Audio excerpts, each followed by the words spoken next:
has designed an alternative to unprotected sites like MySpace. With IAC's technology, schools can offer password-protected online communities where kids can belong and be safe. It's really keeping the students within their own environment. We create these so that they can participate in an environment of only the members that are part of it. Whereas commercial websites like Facebook, MySpace, anyone can participate. You don't know who the participants are. We gotta get with the times and you gotta get informed. Carol Bonacci is all for anything that will help protect children. The mother of 5 knows the perverts that prey on kids are also super savvy when it comes to computer technology. My first reaction was, boy, I need to take a computer course or learn more about this, but it seems like by the time I get done doing that, the sexual predators are 10 steps ahead of me, because that's what they specialize on. You know, how can you access this? How can you get it to the kids? But sexual predators aren't the only concern for teens when it comes to these unsecured sites. Identity theft and fraud are also on the rise.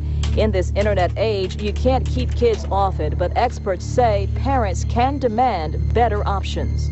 To provide an alternative. And so first of all, it's really learning to be informed. And one of the ways you can do that is to, wow, boy, I'm going to have some enemies here.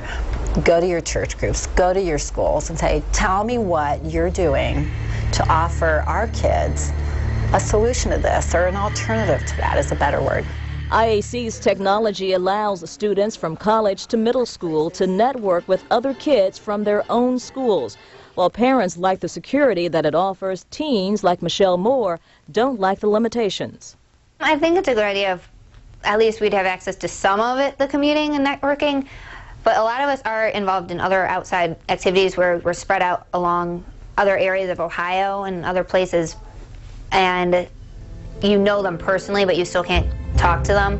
But with the growing danger and concern about many websites, Michelle and other teens may have to learn to live with fewer internet friends.